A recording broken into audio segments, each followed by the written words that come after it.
Vamos a comenzar la exposición de este tema que tiene que ver con la primera de las unidades del programa y que hace referencia a la dimensión antropológica de la educación.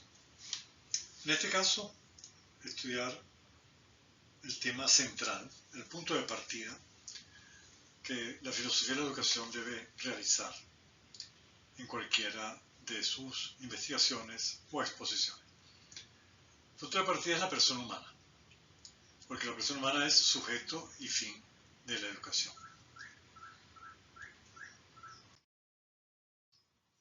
Esta caricatura de Quino, ese autor argentino que seguramente conocemos muy bien, la figura de Mafalda, ponía este texto que siempre me llamó la atención. Este mundo cada vez está más lleno de gente, pero de menos personas. Esto lo interpreto como para, de una manera, Quino quiere significar o expresar que cada vez estamos actuando menos como lo que somos, personas humanas, seres racionales, con todas las dimensiones que nos corresponden, y a lo mejor estamos dejándonos dominar, no digamos ahora, en este momento, por el influjo de la tecnología, por todas aquellos instrumentos que de alguna manera están dirigiendo nuestra vida sin darnos cuenta, quizás incluso porque estamos siendo manipulados. Podemos plantearnos una serie de interrogantes desde el inicio de esta clase. ¿Qué es el ser humano? No es una pregunta que pueda catalogarse como superficial. Al contrario, esta es la pregunta central. Immanuel Kant, el filósofo alemán, que tanta influencia ha tenido en el pensamiento occidental, cambiaba la pregunta y utilizaba otro término que hoy en día no solemos utilizar. Él se preguntaba, ¿qué es el hombre? Nosotros lo traducimos por ¿qué es el ser humano? Pregunta que debemos contestar a lo largo de este trimestre. No contestar, porque ya la tenemos seguramente ya respondida, sino ahondar en esa respuesta. La segunda, ¿por qué decimos que el ser humano es persona? Que ya es una precisión que es importante, como iremos viendo a lo largo de esta sesión. ¿Por qué decimos que el ser humano es persona y no simplemente nos contentamos con decir, como algunos afirman, que es un ser psicosocial? Que a mi entender, es una descripción muy pobre de lo que somos nosotros. ¿Cómo debe ser tratado el ser humano? Teniendo en cuenta las características propias y sobre todo su dignidad, ¿cómo debe ser tratado? Nosotros somos educadores y esta pregunta es absolutamente indispensable. ¿Cómo debo yo tratar al alumno, al educando, que es un ser humano? No es cualquier cosa, no es una cosa, es un ser humano. ¿En qué se fundamenta? Este es el punto final hacia el cual tenemos que dirigir nuestra atención. ¿En qué se fundamenta la dignidad del ser humano? Pero hay más. Podemos seguir haciéndonos estas preguntas clave para poder centrar nuestra atención en lo que nos interesa. ¿A quién educamos? Teniendo en cuenta lo anterior, entonces la respuesta, la conclusión es obvia. ¿A quién educamos? Educamos a la persona humana. Y eso ya de por sí nos está delimitando y nos está determinando cómo debemos hacerlo. Pero además se añade la otra consideración, es quién educa. ¿Quién es el que educa? Bueno, educa otro ser humano. Y lo importante es determinar cómo ese otro ser humano debe educar o debe participar en ese proceso educativo de los demás seres humanos. Además, ¿qué significa? Que el ser humano no es solo el objeto de la educación, sino el sujeto. Así que añade el término sujeto a la expresión objeto. Esto es muy importante porque allí vamos a profundizar en cómo la educación no solamente heteroeducación, sino que la educación es autoeducación también, que es la parte más personal, más directa. Al educar, ¿debemos considerar todas las dimensiones humanas?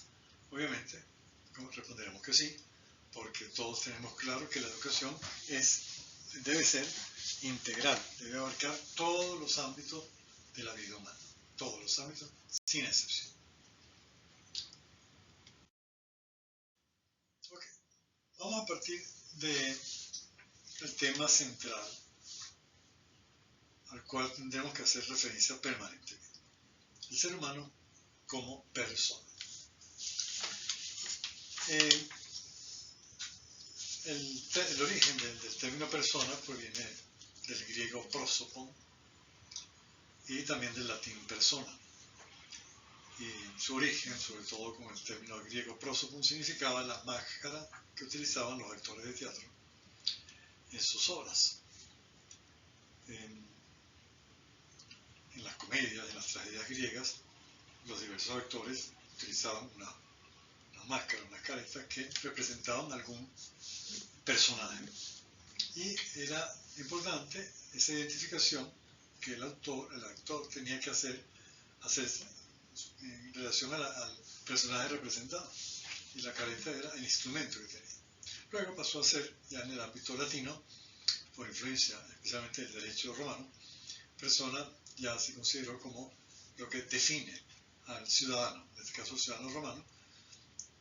Posteriormente, los primeros autores cristianos, sobre todo, empezaron a utilizar el término persona para referirse, en primer lugar, a Dios, de una manera particular, el misterio de la Santísima Trinidad, que habla de tres personas, no solo Dios, y luego se aplicó a los hombres, de una manera particular.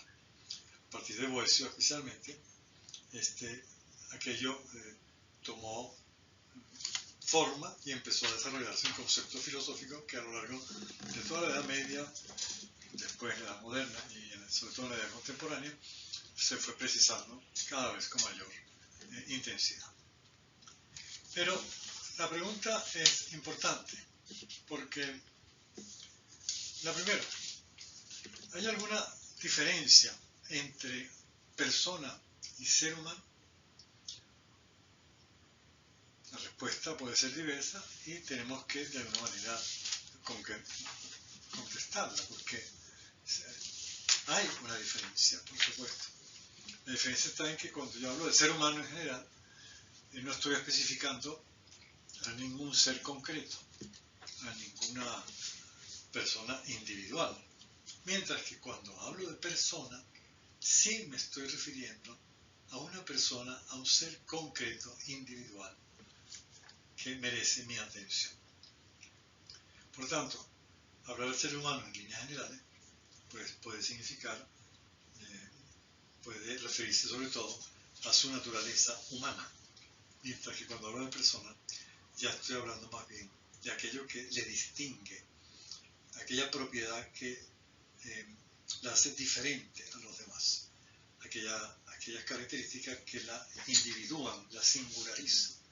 Y obviamente esto tiene una importancia capital en la educación, porque esto llevará a que los objetivos, lo que me proponga yo en la educación, no puede quedarse en una cuestión genérica, sino que debe dirigirse, particularizarse, personalizarse. Cada ser humano requiere de una atención especial. La educación tiene que ser siempre personalizada. Otra pregunta importante. ¿Existe la identidad personal? Especialmente los filósofos y los educadores en la época moderna profundizaron en este tema, especialmente gracias al avance no solamente en la filosofía, en la propia filosofía, sino también en la psicología, en la que la psicología fue de alguna manera proponiendo este tema de la identificación. ¿Qué es lo que identifica? ¿Qué es lo que hace al ser humano? ¿Qué es lo que hace que un ser humano tenga una identidad? Que lo singularice, que lo haga diferente a los demás. Y obviamente eso va a conectar con, en primer lugar, con la conciencia, el concepto de conciencia, luego con la razón, por supuesto, y luego también con todas las otras dimensiones humanas, de una manera particular, con los sentimientos, bueno, con la responsabilidad y la libertad de todos los demás. Pero de que existe, existe. Hay que descubrir la identidad de cada persona. Hoy en día es un tema que está muy planteado y que hay que afrontar con decisión para clarificar sobre todo cómo se expresa esa identidad. Solo son personas aquellos seres que disponen actualmente de propiedades de conciencia del yo y de racionalidad. Esta es una pregunta importantísima porque hay autores que terminan por afirmar que solo se es persona cuando uno es consciente y cuando uno actualiza su racionalidad. La pregunta que hay que hacerles sería, bueno, entonces aquellos niños ignorantes o los enfermos o los que no tienen conciencia de sí mismos por alguna razón, ¿no son personas? Porque entonces, si no son personas, obviamente entonces, entre otras cosas, la Declaración de Derechos Humanos no se aplicaría mucho a ellos, porque en la Declaración de Derechos Humanos de la ONU siempre se habla como el término persona. Por tanto, esto tiene una aplicación directa muy importante. Ahora bien, la persona es el hombre mismo o es un estado determinado del ser humano. Tiene que ver con lo anterior. O sea, el ser persona es un momento de la evolución de cada uno, o es que siempre somos personas desde que somos concebidos en el seno de nuestra madre. Pregunta que hay que resolver, porque si no se tiene claro esto, obviamente la educación tomará rumbos distintos, completamente distintos.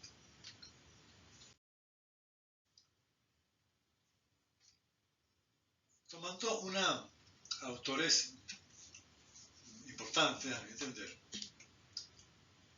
muchos de ellos, especialmente en este caso, es Kant, Immanuel Kant, el alemán, filósofo alemán. Él insistió mucho en esta idea que venía ya de autores anteriores, cuando afirma que la persona no es un algo, es alguien. Fíjense ustedes que el algo, utilizar el término algo se refiere a las cosas, mientras que el alguien se refiere siempre a seres racionales, a personas.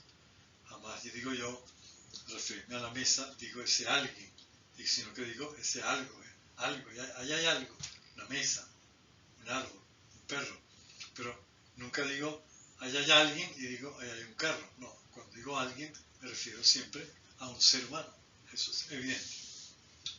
Entonces, por otro lado, lo he tomado esta idea de muchos autores, pero especialmente de un autor español que se llama Julián Marías, muy interesante sobre este tema de la persona humana. La persona es una realidad que al mismo tiempo es irreal. Es decir, la persona es un ser, es un alguien que está orientado hacia el futuro. Y como está orientado hacia el futuro, es algo que está en proceso de acercarse a, de desarrollarse como. ¿Sí? Quizás una de las cosas que más define al ser humano como persona es precisamente esa posibilidad de tener un futuro, de tener un proyecto, de ir hacia adelante.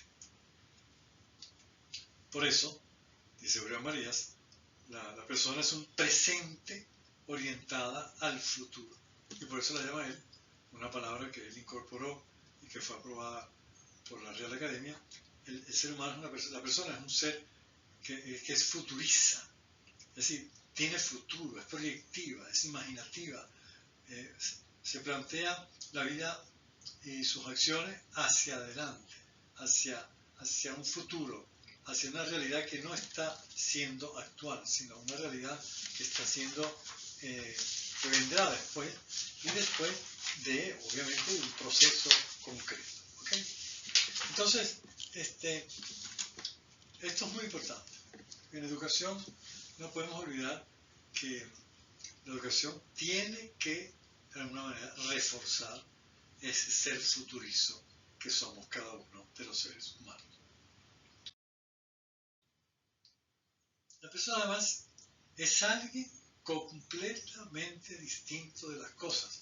Esa fue la aportación más grande que Kant hizo a la consideración de la persona humana. Claramente establecer que las cosas son medios, suelen ser medios, mientras que la persona es un fin en sí mismo. Y por tanto, la persona no puede ser usada nunca como un medio, sino siempre como un fin. Esto es radical. Pero por otra parte, fíjense, la realidad, la persona es una realidad ilimitada. ¿Por qué? Porque sabemos que la persona no tiene límite para su desarrollo, sobre todo su desarrollo racional, mental, emotivo, etc. La capacidad es casi infinita, diríamos. Entonces, eso quiere decir que la persona nunca está acabada en el plano existencial. Está acabada en el plano de la naturaleza. ¿Ya? Nosotros somos personas, no somos perros, no somos árboles, no somos una roca, somos personas. Ahí estamos acabados. Tenemos una naturaleza determinada. Pero cada uno va a realizar esa naturaleza de un modo particular, con una individualidad absolutamente propia. Y entonces la va realizando a lo largo de su vida. Y por eso se dice, es un término que a mí me gusta, la persona es una realidad que acontece. El ser persona es algo que consiste en acontecer, así que va realizándose, va haciéndose en la realidad concreta que le toca vivir.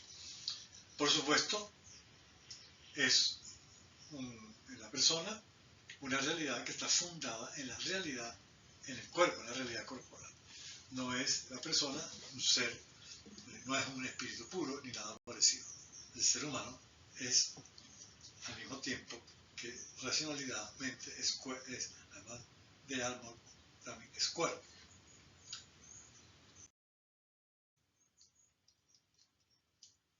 Otra idea interesante. La realidad personal es alguien arcano. Ustedes saben que arcano significa algo que es misterioso, que está escondido, ¿no? Bueno, la realidad personal es algo misterioso. Cada persona es un verdadero misterio. Es alguien arcano. Y esto, fíjense ustedes la importancia que tiene en la educación. El no encuadrar, el no estructurar a las personas a la hora de educarlas bajo una mirada, bajo un esquema, sino que cada persona tiene su propio secreto, ¿no?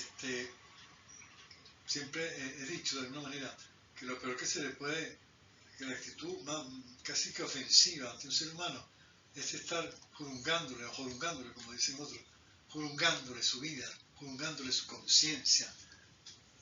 El ser humano es un misterio y su conciencia es un misterio y es algo que es propio, es secreto, es suyo, de nadie más. Pero además, el ser humano no está manifiesto completamente, el ser humano es inagotable, porque como está aconteciendo, se está haciendo, pues es inagotable, cada vez puede ir a más, cada vez puede alcanzar una perfección mayor. No está nunca ni dado ni terminado. Es imperfecto, es inconcluso, pues. Necesita ir más allá. Por eso nadie, en la educación, sobre todo, hay un criterio fundamental, que la perfección nunca, la adquisición de la perfección, la perfeccionalidad siempre está presente. Nunca podemos decir hasta aquí llegué, o hasta aquí llegué en la formación. Nunca. Siempre estamos aprendiendo. Siempre estamos desarrollando un aprendizaje. La persona es, por tanto, lo máximamente atractivo. Qué bonito es esto. Nunca se termina, es inagotable. Máximamente atractivo, es decir, es que no hay otra cosa más atractiva en la naturaleza que nosotros, los seres humanos. Y por eso la educación, nosotros los educadores tenemos que apasionarnos porque nos estamos dedicando a lo más valioso y atractivo que existe en la realidad. La persona es un alguien o es alguien que siempre va más allá. Quizás sea como un principio, una referencia, una orientación para tenerla siempre en cuenta en nuestra tarea, en nuestra labor educativa.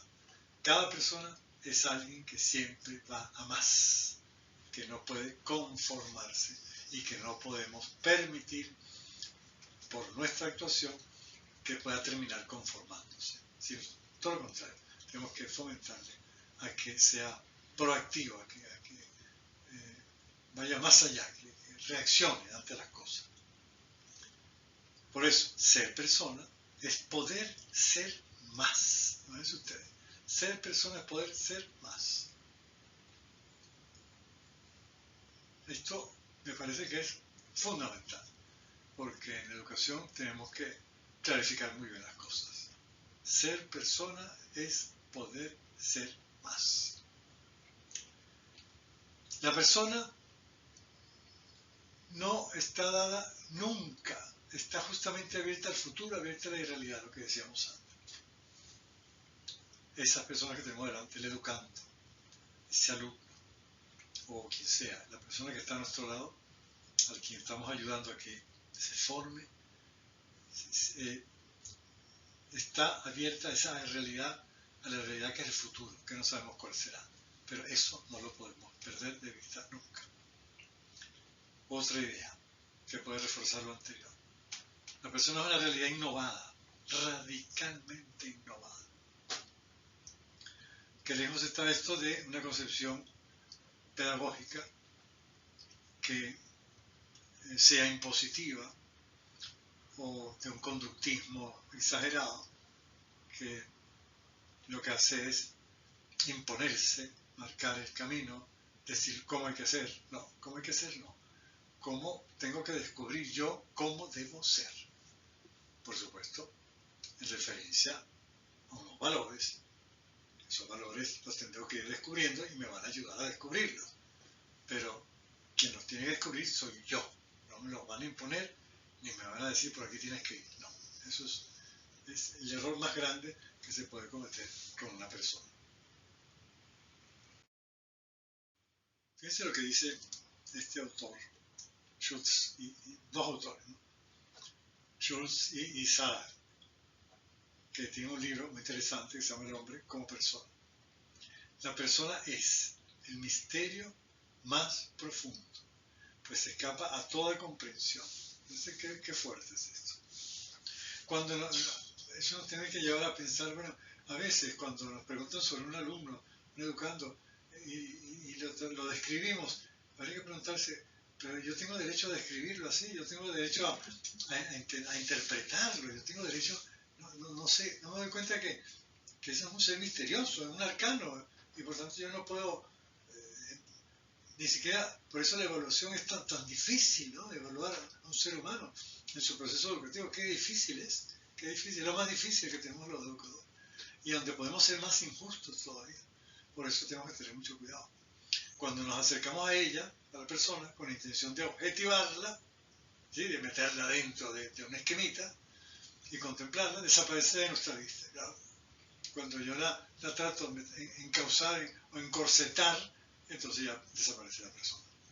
En cuanto queremos tomarla como objeto, deja precisamente de ser persona. Por tanto, no es objetivable. La persona no puede ser encorsetada, no puede ser metida dentro de un chip, dentro de un esquema. Y en eso tenemos que ser muy críticos, porque hoy en día hay muchas actitudes que tienden radicales, por supuesto, que tienden a meternos o a querer imponernos una manera no sé, de señalar cómo es cada ser humano. No, tenemos que ser en eso muy exigentes. La persona nunca se entenderá aislada, por supuesto, porque la persona no está aislada, sino que vive en una sociedad, sino solo en comunicación creadora y amorosa con otras personas. Qué interesante estas dos cosas. Comunicación creadora y amorosa. Dos adjetivos que define de una manera especial a los seres humanos. Otro autor, Romano Guardini. La persona se da únicamente allí donde el ser esté en sí mismo y disponga de sí mismo, y por eso persona significa que en mi ser mismo no puedo, en último término, ser poseído por ninguna otra instancia, sino que me pertenezco a mí mismo. Fíjense que la frase es muy fuerte, muy determinante, muy dura. Persona significa que en mi ser mismo no puedo ser poseído por ninguna otra instancia. Me pertenezco a mí mismo. Claro, esto vamos a entenderlo bien, porque esto no significa que nos vamos a aislar o que vamos a separarnos de los demás. No, pero sí que nos pertenecemos a nosotros mismos. No exclusivamente, por supuesto, pero de una manera primaria. Viktor Frankl, el gran psiquiatra austríaco, que tanto bien ha hecho a la humanidad, fundador de la logoterapia. Fíjense lo que dice: yo soy el que llega a ser y llego a ser lo que soy con arreglo a lo que hago. Más claro no se puede decir. Yo llegaré a ser y seré lo que yo haga, lo que yo quiera hacer. Nadie me va a decir cómo, aunque me van a ayudar, me van a acompañar, me van a orientar en muchas oportunidades, pero al final soy yo el que dice el que decide con mi propia libertad, porque ahí es donde está la razón última de la persona, qué es lo que yo soy, qué es lo que yo quiero ser. Ok. Teniendo en cuenta estos preámbulos, vamos a ver muy por encima la estructura de la persona humana, porque nos puede ayudar pues, para introducirnos en el tema presentado desde la filosofía. La pregunta es evidente. ¿Cuál es la estructura fundamental de la persona humana? No para encasillarla, no para determinarla, sino para clarificar qué es lo que somos nosotros, para descubrir cuál es la esencia del ser humano. El humano tiene una esencia que la define. Luego la existencia será individual, pero la esencia es común.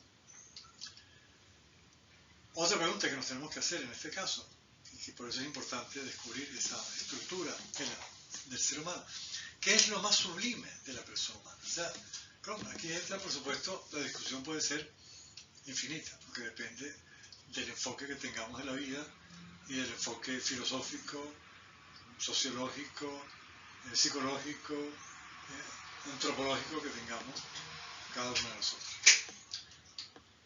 ¿Cómo se relacionan el cuerpo, la mente y el espíritu? Me parece que esta pregunta es una de las que tiene una mayor consecuencia inmediata y es la que vamos a ver precisamente.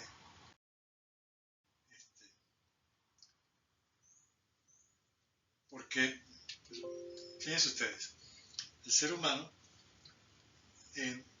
podríamos decir, tiene, por una parte, voy a seguir en esto a Viktor Frankl, tiene conciencia de sí mismo, ¿verdad? Y esto significa que, obviamente, cuando actúa porque sabe lo que está haciendo. Es el único ser material que tiene conciencia de que tiene conciencia, ¿no? En otras palabras, tiene una conciencia refleja, lo que se llama conciencia refleja. La conciencia se vuelve sobre sí misma eso significa, la conciencia vuelve sobre sí misma para pensarse, para analizarse, ¿verdad? Y la reflexión es un poder adquirido por la conciencia que lleva a poder desplegarse sobre sí misma y que empieza a conocerse, a entenderse a sí mismo, ¿no? Fíjense que la expresión es muy clara, no es solamente saber, sino saber qué sabe. Esto de tener conciencia de sí mismo tiene consecuencias insospechadas en la relación que puede tener esto con la educación. ¿Por qué? Porque el mundo humano es un mundo distinto al mundo de los demás seres. Y porque en el mundo humano hay razonamiento, hay abstracción, hay lógica, hay elección, hay libertad, hay invención, hay creatividad, hay percepción del espacio, hay duración, hay esperanzas y angustias, hay ansiedades, hay sueños, hay amores, hay desamores. Y por esa conciencia de sí mismo, el ser humano además se conoce como un yo. Y se define como tal frente al tú y frente al otro. Podríamos decir que posee su propio ser, su propia vida, su propio pensamiento y su propio querer, y que son diferentes al de los demás. Cada uno tiene su propio modo de ser. Esta conciencia que tiene el hombre de sí lo hace aparecer como un ser único, un ser singular, distinto, irrepetible. Por tanto, el ser humano es un ser que subsiste en el tiempo, en su condición individual, que no depende de otro ser en el sentido metafísico absoluto, depende desde el punto de vista social, por supuesto que sí, y depende desde otras perspectivas, pero desde el punto de vista metafísico no depende de nadie sino de sí mismo, una vez que ha nacido, que aparece, ¿no? Y de ahí entonces el ser humano además sabe que está dotado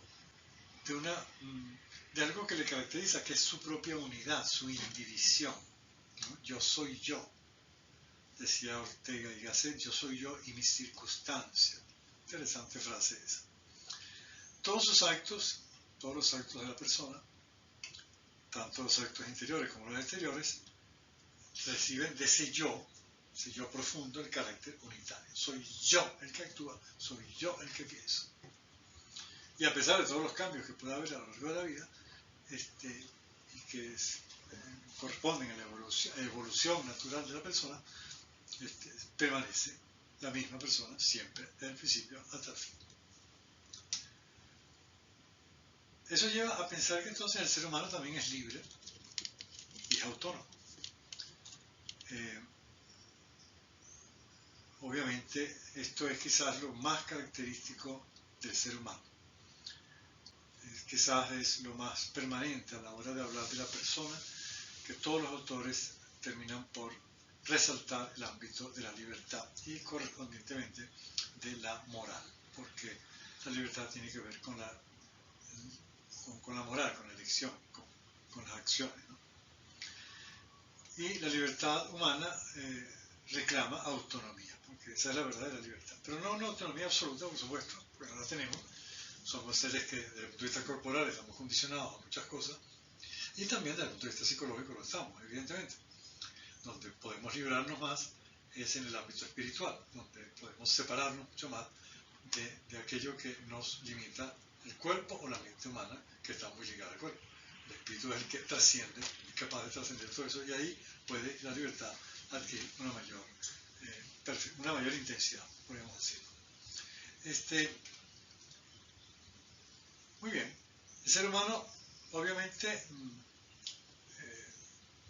tiene una autonomía limitada, pero es autonomía. Y la autonomía está en relación con dos elementos: su inteligencia y su voluntad. En la medida en que la persona desarrolla más su inteligencia, podrá tener más elementos para realizar juicios, y al realizar juicios puede decidir actuar, puede tomar elecciones, y al tomar elecciones, esas elecciones serán más o menos libres. En la medida que sean más libres, habrá mayor perfección, mayor desarrollo de la persona. Obviamente la libertad última es la que va a definir, en definitiva, al ser humano. El ser humano es un ser que es capaz de autodeterminarse, es dueño de sus actos. Por supuesto que aquí influyen muchos factores de orden sensitivo, corporal, emocional, psicológico, social, etc. Pero, en último término, siempre queda ese reducto, ese resquicio de la libertad que nunca se puede perder, a menos que haya un lavado de cerebro, será, no sé, pero eso es difícil de que se consiga, ¿no? El ser humano no simplemente un ser que está colocado, puesto en el mundo, sino que su vida tiene un sentido. Y lo que tiene que hacer el ser humano dentro de ese ámbito de la autonomía es descubrir precisamente cuál es el sentido de su vida, qué es lo que debe hacer, qué es lo que busca, qué es lo que espera.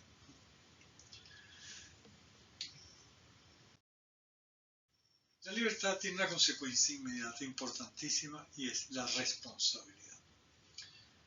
El ser humano es un ser que es dueño de sus actos. También aquí en esto hay sus grados de conciencia de esa responsabilidad, por supuesto. Pero es evidente que el ser humano es el dueño de sus actos. Y como es dueño de sus actos, el ser humano entonces es el único responsable de sus actos. Cuestión esta que me da la impresión de que estamos como justificando demasiado hoy en día la irresponsabilidad personal, en vez de intensificar precisamente lo contrario, que es la responsabilidad personal. La responsabilidad es más que su libertad, porque con la libertad somos libres de algo, mientras que con la responsabilidad somos responsables ante alguien, ante nosotros mismos, por supuesto, si somos creyentes, ante Dios y ante la sociedad. Eso es importante. Somos responsables. No hay, el ser humano no es un ser, no es simple autómata, no, es un ser autónomo, que es muy distinto. Y por último, tiene la capacidad de relacionarse, porque desde Aristóteles está muy claro que el ser humano es un ser social por excelencia y por tanto su relación con las demás personas es absolutamente evidente. Vivimos con los demás, nos comunicamos con los demás, trabajamos con los demás, ¿no? Decía un autor, un alemán, Buber, que el encuentro del hombre consigo mismo no podrá verificarse sino como encuentro del individuo con sus compañeros, y tendrá que realizarse así únicamente cuando el individuo, la persona, reconozca al otro en toda su alteridad como se reconoce a sí mismo, como hombre, como ser humano, y marche desde este reconocimiento a penetrar en el otro, entonces habrá quebrantado su soledad en un encuentro riguroso y transformador. Y entonces, la conclusión sería, el ser humano debemos comprenderlo como el ser, dice el mismo Buber, en cuya dialógica, en cuyo estados en recíproca presencia, se realiza y reconoce cada vez el encuentro del uno con el otro. La dignidad de la persona puede enfocarse desde dos perspectivas. La pregunta es muy importante. ¿La dignidad de la persona es innata o es adquirida? En esto ha habido una gran discusión a lo largo de la historia. No solamente en el ámbito filosófico, también en el ámbito jurídico y social, político, etc. Desde el punto de vista filosófico, vamos a tratar de explicarlo o de manifestarlo en esta sesión. Esto, por supuesto, tiene implicaciones jurídicas. La primera pregunta, por tanto, es interesante, decisiva y que en el plano pedagógico tiene una aplicación inmediata. La dignidad ontológica del ser humano es innata. ¿Qué significa dignidad ontológica? Bueno, la dignidad ontológica supone que la persona humana posee una significación esencial que corresponde a su esencia, a su naturaleza.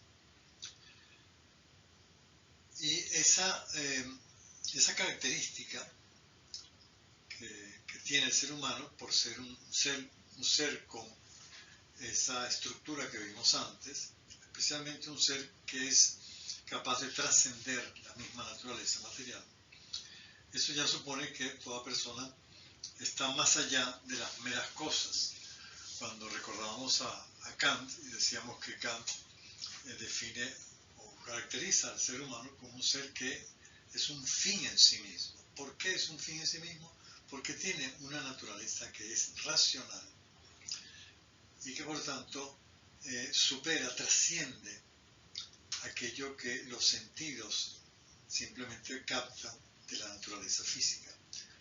La naturaleza racional va más allá. La naturaleza racional es inmaterial. Esa inmaterialidad que la identificamos con la razón, la conciencia y quienes tenemos una clara postura con respecto al espíritu, lo consideramos parte de lo que llamamos espíritu o alma, dependiendo de cómo la cataloguemos.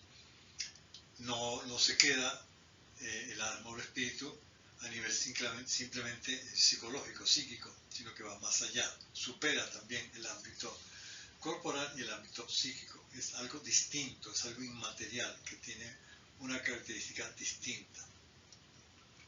Entonces, la dignidad ontológica pertenece a la naturaleza humana y por tanto corresponde a todos los seres humanos. Cualquier ser humano, una vez que es concebido, pasa a formar parte de la especie humana, del grupo humano, y ese grupo humano, esa especie humana, tiene una dignidad especial con respecto a los demás seres de la naturaleza. Pero eso señala que la dignidad moral también, la dignidad, de la persona humana es también adquirida. ¿Qué quiere decir esto? Que en base a esa dignidad ontológica que todos los seres humanos poseen o tienen, hay una dignidad que se adquiere, o si quieren, esa dignidad ontológica se va actualizando con el tiempo. ¿Cómo se actualiza? Se actualiza con el comportamiento humano, con las acciones humanas. Si las acciones obviamente corresponden a la naturaleza humana, se dirá que entonces el ser humano está desarrollando su dignidad del modo proporcional a su propia naturaleza. Si actúa en contra de su naturaleza, se afirmará que el ser humano está perdiendo su dignidad natural, su dignidad innata, y está convirtiéndose en otra cosa. Por eso que es tan importante el enfoque que podemos darle a este segundo aspecto de la dignidad, que es la dignidad moral. Y eso ayuda a entender cuestiones prácticas. En el caso de la educación, partimos de la dignidad ontológica del ser humano, pero al mismo tiempo sabemos que la educación es un proceso precisamente de perfección, de desarrollo, de realización, que tiene lugar a lo largo de la vida, y justamente la educación debe tender a que cada persona, cada ser humano vaya alcanzando la dignidad que le corresponde como ser humano y por tanto debe comportarse adecuadamente como ser humano.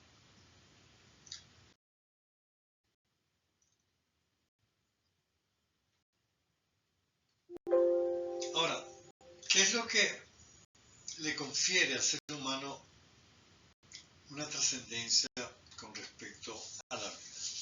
Es decir,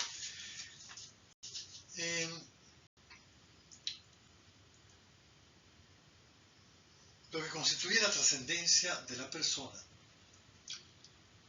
es, de acuerdo a lo que decíamos antes, el espíritu. ¿Por qué el espíritu? Porque el espíritu es lo que nos diferencia del resto de la naturaleza.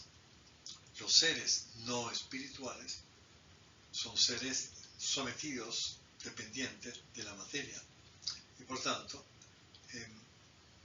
se les aplica todo aquello que es aplicable a la materia en sí misma. La materia es temporal, la materia es limitada, la materia es imperfecta, etc.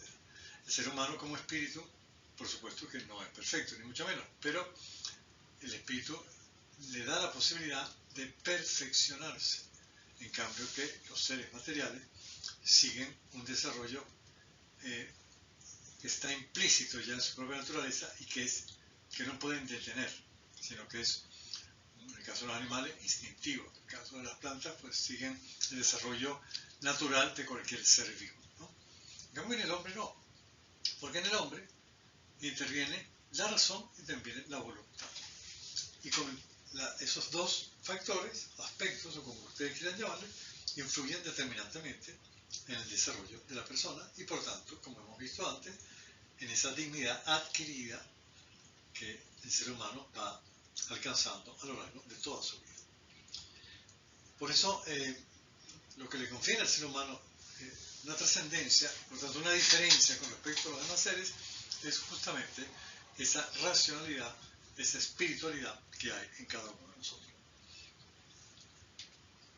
Ahora bien, ¿por qué el ser humano es digno de un respeto incondicional? Esa es la pregunta clave. ¿Por qué? ¿Por qué el ser humano es digno de un respeto incondicional?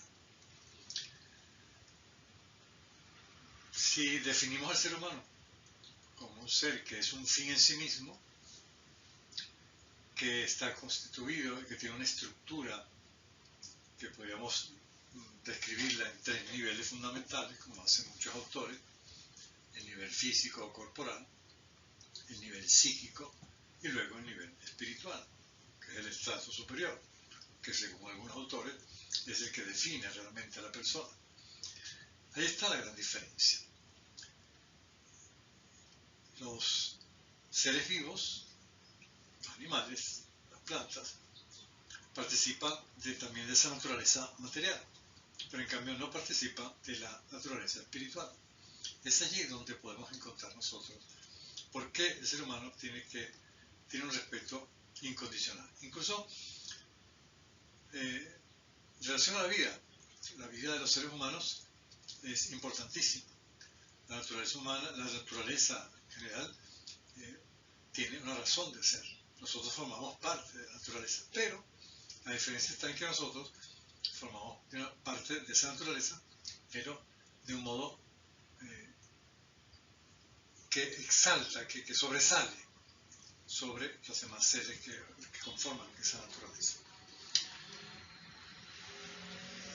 Ahora, esa realidad, somos seres humanos, merecemos un respeto incondicional, tenemos unas características concretas, peculiares, que nos diferencian de los demás seres.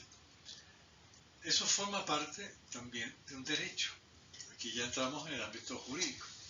Es un derecho que además es universal, porque es un derecho que tiene que ver con nuestra naturaleza humana. Al relacionarse o surgir de la propia naturaleza humana, es aplicable a todos los seres humanos, ¿no? Y por eso es un derecho que nos corresponde a todos, no solamente a algunos, no solamente a aquellos que adquieren un cierto grado de desarrollo, no solamente a aquellos que tienen un cierto grado de conciencia, no solamente a aquellos que por razones diversas tienen unas características especiales o un poder especial. No, a todos se refiere a todos los hombres. El respeto a la persona es un derecho universal que tiene que ser respetado y favorecido, ¿no?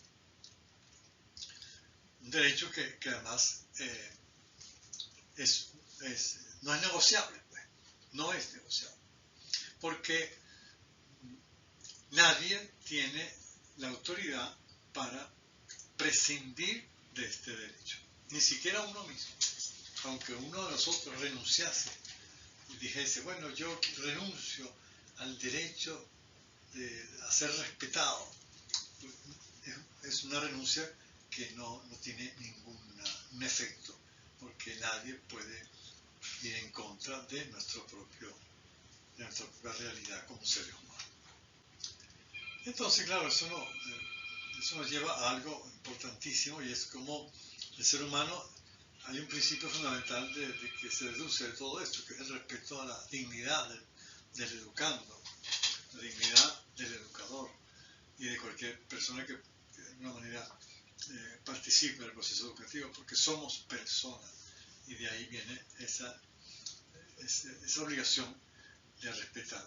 Piensen ustedes que a veces en el aula, a veces en la actividad pedagógica, surgen conflictos en este sentido, y tenemos que estar muy atentos, porque si hay algo que nos tiene que caracterizar a los educadores es que siempre tendremos que defender la dignidad de esas personas que tenemos a nuestro cargo, y también la propia dignidad, no solamente de los educandos, de los alumnos, o de sus padres, o de las demás personas que intervienen, sino de nosotros.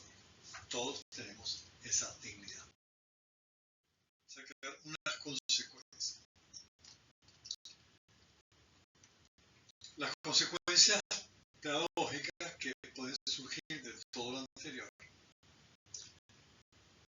las resumo de la siguiente manera. La primera, la acción educativa debe partir de ese principio que hemos señalado antes: el respeto a la dignidad del educando, del educador y de cualquier persona humana que intervenga en el proceso educativo. Respeto. Cualquier acción que no favorezca esto, que es este valor tan esencial que corresponde al ser humano, iría en detrimento absolutamente del proceso educativo. Sería una verdadera contradicción.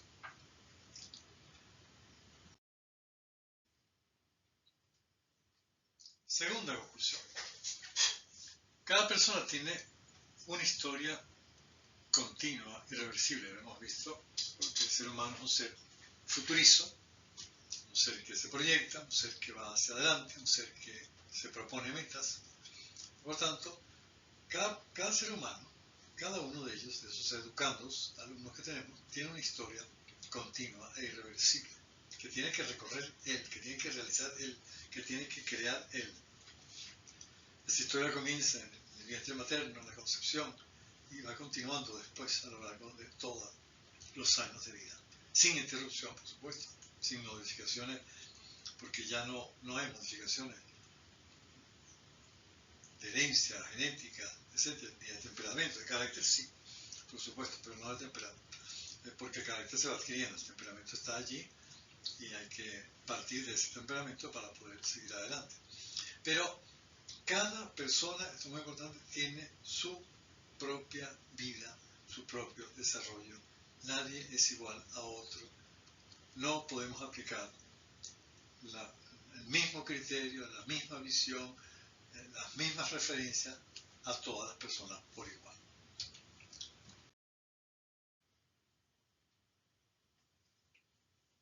Obviamente, estos temas son para discutirlos. Precisamente estamos tocándolos para que podamos discutir, podamos fundamentar nuestras ideas, podamos aclararnos incluso sobre estos temas. Yo estoy dando ideas para poderlas desarrollar después del modo que sea más preciso. Tercero, fíjense, el ser humano y la persona, todo ser humano, una persona, es un todo, una unidad.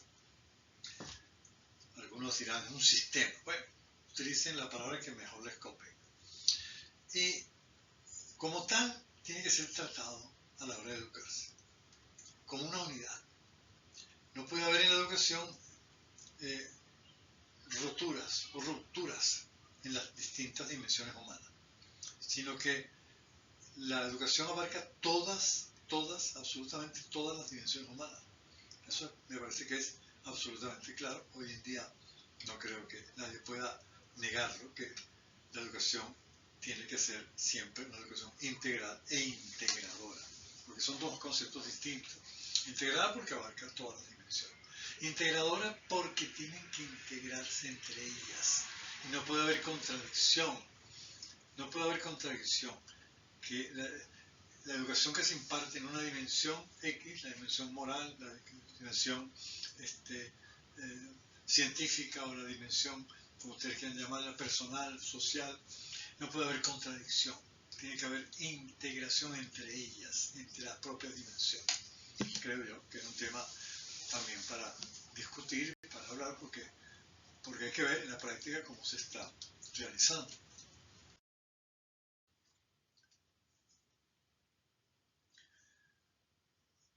¿Cuál es el punto de partida de todo proceso educativo?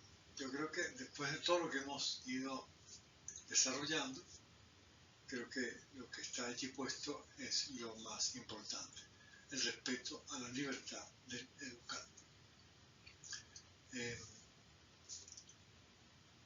Yo les suelo decir a mis alumnos cuando imparto clases de filosofía, y es una convicción que tengo profunda, que la filosofía es el reino de la libertad.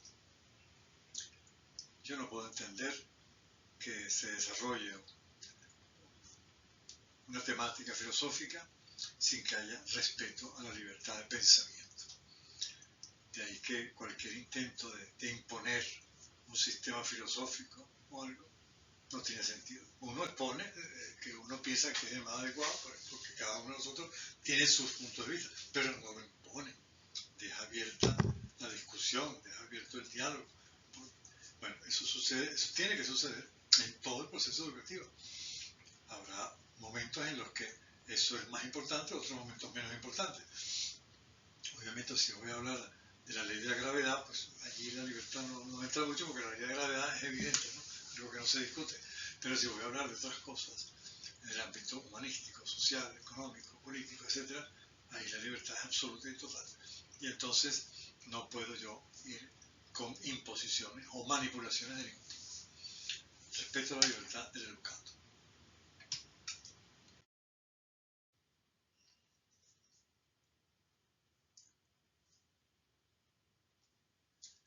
Respetar a la persona, otra conclusión, implica respetar su progresivo desarrollo, evitando forzar el tránsito por las distintas etapas de la vida. Eso es lo que ya hoy en día en la pedagogía está establecido.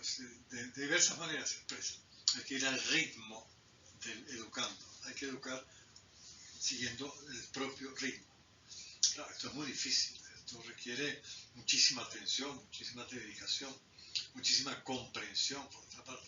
Pero, no sé, a veces me da la impresión de que decimos las cosas y luego en la práctica pareciera que nos olvidamos en ocasiones de lo que estamos diciendo. Tenemos que reflexionar y preguntar, bueno, ¿por qué soy yo a veces tan impositivo? ¿Por qué impongo? Yo no sé, yo por ejemplo, una de las cosas que me llama mucho la atención es cuando hay docentes que envían un trabajo de investigación y entonces es como pasa con las revistas y tal. Ah, no, usted tiene que escribir eso en tal letra, con tal número.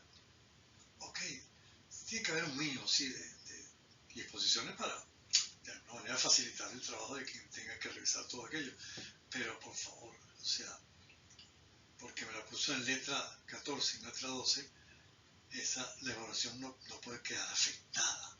No puede quedar afectada. Sería una contradicción, sería un abuso, creo yo, porque no estamos respetando ni siquiera la libertad, y no solamente la libertad, sino que cada persona va al ritmo que tiene que ir, que puede ir, que es muy importante. No que quiere solamente, que puede. Bueno, aquí tenemos las referencias que estas sesiones las he realizado en base a dos libros que escribí. Uno que lo escribí hace algunos años, dos ediciones, la última edición es la edición digital, y que lo realicé precisamente con motivo de estas clases de filosofía de la educación. Y el otro que también es producto de otras clases, otra cátedra, la cátedra de filosofía de la persona, que imparto en la Escuela de Estudios Liberales.